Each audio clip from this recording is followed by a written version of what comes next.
Assalamualaikum semua, apa khabar? Dalam video ni kita akan belajar Sains tahun 4, Unit 7, Tenaga. Bismillahirrahmanirrahim. Alhamdulillahirrabbilalamin. Wassalatu wassalamu ala syafil anbiya'i wal mursalin wa ala alihi wa sahbihi ajma'in. Jadi kita pergi kepada topik kita yang pertama, iaitu tenaga dan sumbernya. Tenaga ialah keupayaan melakukan kerja.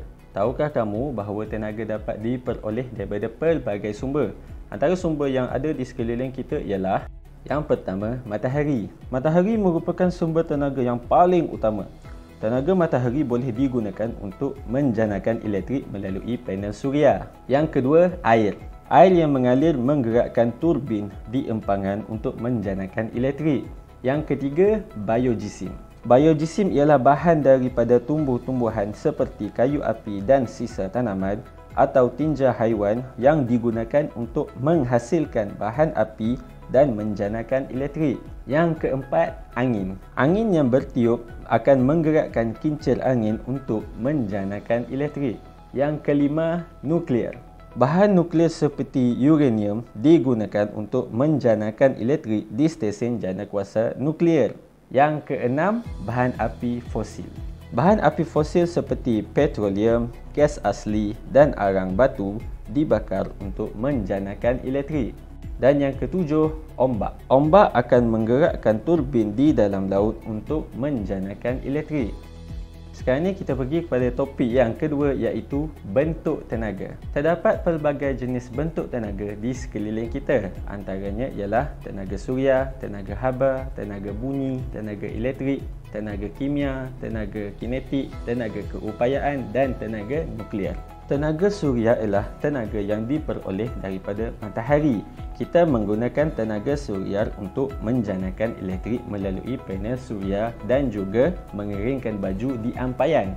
Tenaga haba ialah tenaga yang tersimpan pada objek yang mempunyai kepanasan. Kita menggunakan tenaga haba untuk memanaskan diri dan juga untuk memasak. Tenaga cahaya ialah tenaga yang dihasilkan oleh objek yang memancarkan cahaya. Kita menggunakan tenaga cahaya untuk menerangi kawasan yang gelap. Tenaga bunyi dihasilkan oleh objek yang bergetar. Oleh itu, alat muzik yang bergetar akan menghasilkan bunyi. Tenaga elektrik ialah tenaga yang mengalir dalam litar elektrik yang lengkap. Alat-alat elektronik seperti televisyen, radio, telefon bimbit mempunyai tenaga elektrik. Tenaga kimia ialah tenaga yang tersimpan dalam bahan seperti makanan, bahan api fosil, biojisim dan bateri. Tenaga kinetik pula ialah tenaga yang dipunyai oleh objek yang bergerak. Jadi, manusia, haiwan ataupun objek yang bergerak mempunyai tenaga kinetik. Tenaga keupayaan ialah tenaga yang tersimpan pada objek yang berada pada sesuatu ketinggian, direnggangkan atau dimampatkan. Tenaga nuklear ialah tenaga yang terkandung dalam bahan nuklear seperti uranium.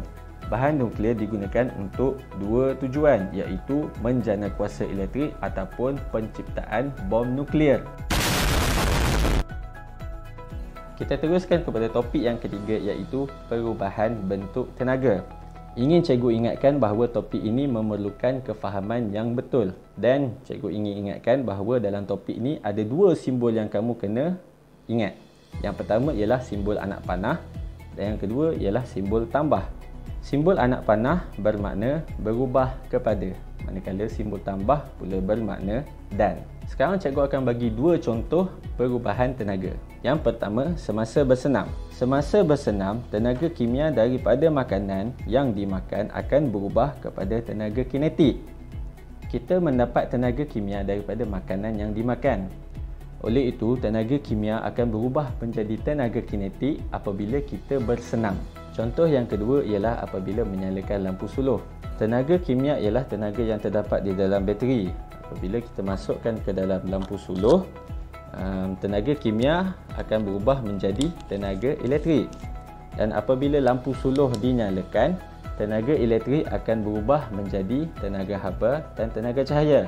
Tenaga haba terhasil daripada mentol yang panas dan tenaga cahaya terhasil daripada mentol yang menyala.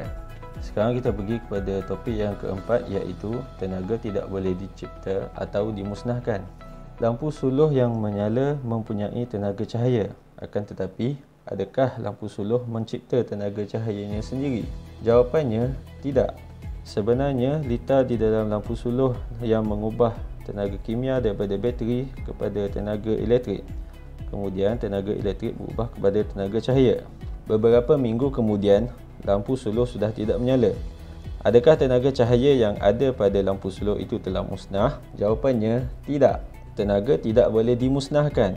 Lampu suluh itu berhenti menyala kerana semua tenaga kimia daripada bateri telah berubah sepenuhnya kepada tenaga cahaya. Sekarang kita pergi kepada topik yang kelima, iaitu sumber tenaga yang boleh dibaharui dan sumber tenaga yang tidak boleh dibaharui. Kita sudah tahu bahawa sumber tenaga ada 7. Jadi, ketujuh-tujuh tenaga ni akan dibahagikan kepada 2 bahagian. Bahagian yang pertama ialah sumber tenaga yang boleh dibaharui dan bahagian yang kedua ialah sumber tenaga yang tidak boleh dibaharui. Sumber tenaga yang boleh dibaharui bermaksud sumber tenaga yang boleh dijana secara berterusan. Sumber tenaga ini adalah seperti matahari, ombak, air, angin dan biojisim. Sumber tenaga yang tidak boleh dibaharui pula ialah sumber tenaga yang tidak boleh dijana semula. Sumber tenaga ini adalah seperti bahan api fosil iaitu arang batu, petroleum dan gas asli dan juga bahan nuklear iaitu uranium. Sekarang kita sudah sampai kepada topik yang ke-6, iaitu topik yang terakhir dalam pelajaran kita hari ini, iaitu berhemat menggunakan tenaga. Kebanyakan tenaga yang kita gunakan hari ini adalah berhasil daripada sumber tenaga yang tidak boleh dibaharui. Sebagai contoh, kita menggunakan bahan api fosil iaitu petroleum untuk menggerakkan kenderaan. Untuk memastikan sumber tenaga ini dapat digunakan dalam jangka masa yang panjang, kita perlulah menggunakan sumber tenaga ini secara berhemat. Sebagai contoh, apabila terasa panas di rumah, kita boleh kurangkan penggunaan penyaman udara.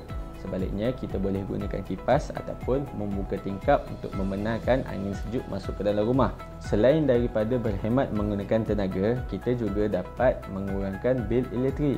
Dan satu lagi contoh yang kita sedang alami sekarang ni ialah satu dunia diserang oleh wabak COVID-19. Jadi disebabkan wabak COVID-19 ni, kajian daripada NASA mendapati bahawa pencemaran udara telah menurun secara mendadak.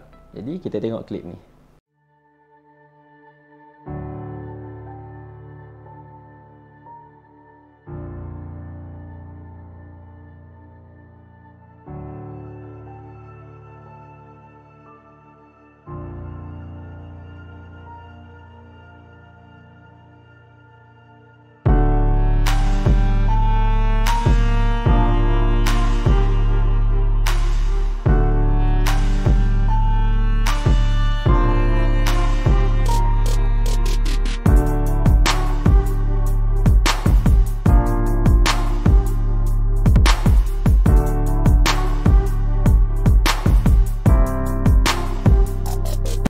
Okey, jadi sampai sini saja pelajaran kita untuk kali ini. Cikgu harap video cikgu ni akan memberi manfaat kepada kamu semua dan insya-Allah kita akan jumpa dalam pelajaran yang akan datang, dalam video yang akan datang. Stay safe and stay at home. Assalamualaikum.